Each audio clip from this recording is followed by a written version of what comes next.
It looks like Adidas has joined the growing list of brands going woke to push their products. New video from the Adidas website shows what appears to be a biological male model wearing a women's one-piece bathing suit. The new Adidas ad campaign is drawing comparisons to Nike's partnership with trans activist Dylan Mulvaney, who infamously danced around in sports bras and was billed as the new face of Nike women. Kaylee, what's wrong with having the new face for Nike women be a biological woman? Yeah. Perhaps one that was pregnant 2 times she competed in the Olympics, like Laura Webster and so many other female athletes who are incredible and heroic in their own personal stories. Why do they need to be replaced? Yeah, it's a great question. Riley Gaines saying you're erasing women, and that is what is happening. Women are being erased from pop culture, from society, from commercials. But what's striking to me is the speed at which it's happening and the rate at which it is happening. The speed, Bud Light, Adidas, every day we're talking about a new company. College sports, elementary school classrooms, our government. And I want to know why it's all of a sudden happening. I'm just going to pose a question. Is there some central, nonprofit somewhere that's coordinating this, like we saw with climate change? Washington Examiner, that explosive report of all these little organizations being funded by one big one, because this seems coordinated. I'm sorry. I wish a reporter would do some digging on that. Well, to that point, actually, there is the Human Rights Campaign, Cheryl, that does designate the consumer equity score, the Consumer Equity Index, that applies these scores to corporations that they have to adhere to in order to be perceived or deemed equitable, in which case that then puts them on these indices that has a real effect on their profits. So in a way, they are beholden to this tiny group with all of this power, but in stark contrast, as you know, to what the consumer wants. Well, they're beholden to the shareholder. That's the more important part. I was looking at the valuation decline for Budweiser, for InBev. They lost $5 billion in valuation. Wow. That is your shareholder, and that is a shareholder lawsuit, to be clear. So that's where they really need to be. A lawsuit? Yeah, that's a shareholder lawsuit. And believe me, there's plenty of law firms out there that are circling around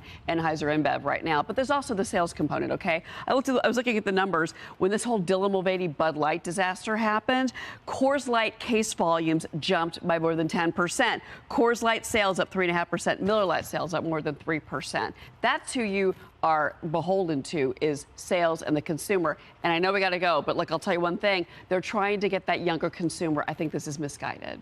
Harris, that's so interesting, because when we talk about the young consumer, and I think about all of those young biological girls who go to the website and are excited to get maybe a new bathing suit for their swim team, and then they see being modeled a biological male. Why aren't they enough?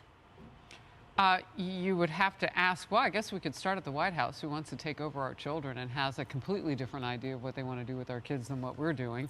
You could go to a state like Florida, where Governor DeSantis is dealing with this very issue. Texas, where Greg Abbott is getting ready to sign into law. The minute it hits his desk, he said today, he's going to sign it into law that transgender treatments and surgeries for minors, anybody under the age of 18, illegal in the state of Texas. I mean, this is something that's blowing up. And so is it an answer back to our kids want to feel heard after being locked down in the pandemic? Well, gosh, I don't know. But I can tell you that if we pop that picture back up, does anybody think this is a woman?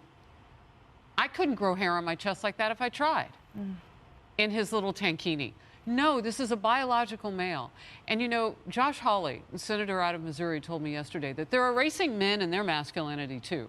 I guess we're all just going to become like one unisex, but we're not. And Congressman, you are shaking your head right now. And I just wanted to preface by saying that in the argument for these safe spaces for transgender and the like, where are then the safe, protected spaces for our biological women and our biological young girls who, for example, in sororities are now being displaced, who on websites and they're in swimsuits, everything are being displaced and replaced? My daughters are 16 years old. They're about to finish 11th grade. They're into sports and other activities. And they're going to be going off to college soon. And we should be showing a concern for that parent, that student. You hear the argument made from Riley Gaines, an amazing competitive swimmer, can't get that championship trophy. It's unattainable for any biological woman because of these new rules. To Kaylee's point a little bit earlier, I'll tell you, a dozen years ago when I was in the New York State Senate, the transgender activists were well organized. They would come in and meet with individual legislators. They would all have the same asks. And now you have this push, Elizabeth Warren and others who want to get inside of corporate boardrooms. And it's collided, but they're making terrible business decisions. And I really do feel like we're eroding society. And last thing is, I really would like to unsee that photo. Amen. If any of you know how to make that happen. Oh, my goodness. All right, guys, more Outnumbered in just a moment.